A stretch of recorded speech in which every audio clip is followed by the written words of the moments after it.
Hi everyone, it's me, Linda B, and welcome back to my channel. Before we get started, you know the drill. Please like, comment, share, and subscribe to my channel if you haven't already. And please watch the video all the way to the very end.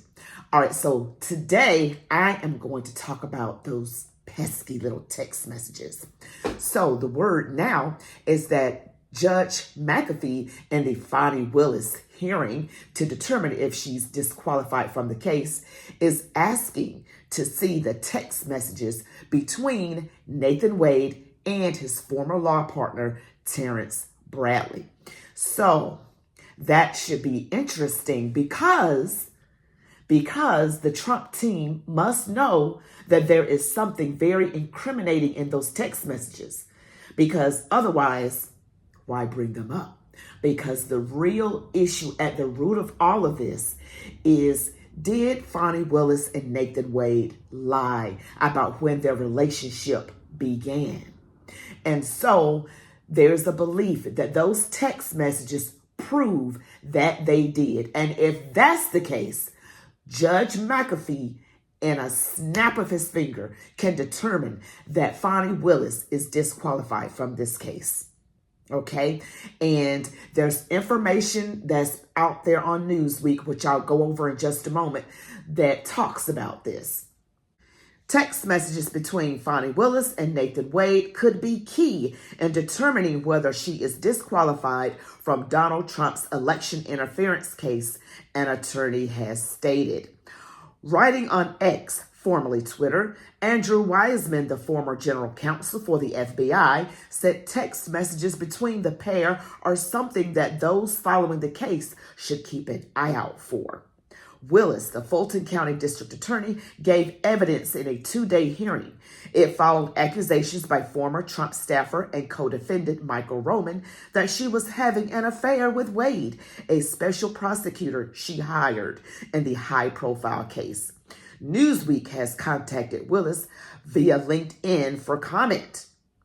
Willis is running the case against Trump and 18 others who are accused in a 41-count indictment of trying to overturn his 2020 election loss in Georgia.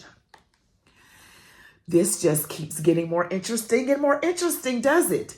Fani Willis is leading this. Her and all of her office have already faced indictments, and they're being questioned. We've already seen the testimony from a former friend who clearly stated that their relationship began prior to 2022. Okay, she said it began in 2019. And so the text messages are really trying to pinpoint really exactly when that relationship began. And again, if that can be pinpointed clearly, then Fani Willis is off the case.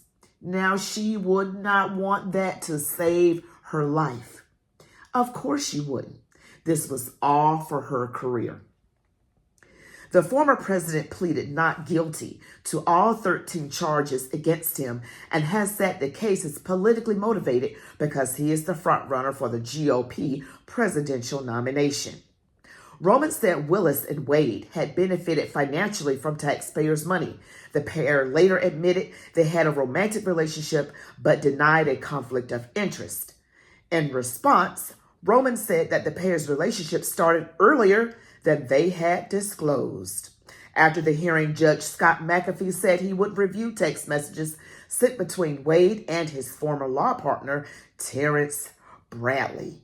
Trump's team said that the messages show Wade committed perjury over his disclosures about when his relationship with Willis started. So why is this so important? Because that will show they committed perjury. And of course, that is a no-no.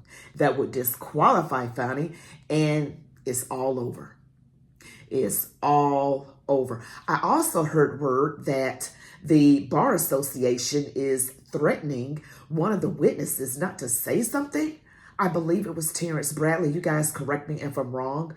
A representative from the Bar Association did some threatening there. So it looks like this is really like a covert effort here. Even the bar Association in Georgia is involved, allegedly. Yeah, that's pretty big stuff there. So we know that we're going to probably hear about what's going to happen in this whole hearing and what's been decided. I am pretty darn sure that Fani Willis will be disqualified, her and her entire office. Absolutely. And I don't know if you got to put yourself in their shoes, those who work for her. They're probably thinking they're trying to just keep their job. They're just doing what they felt like they were supposed to do. But clearly that was not the thing to do. So we're going to hear about what's in these text messages, hopefully very, very soon. The judge will get to see these and he will make his decision from there. You guys tell me what you think about text messages. Do you think there would be something incriminating in those text messages? We will find out. Well, that's it for today's video. Please like, share, comment, and subscribe to my channel. Thank you so much for watching till the end. And like I always say, have a blessed day and march on, warriors.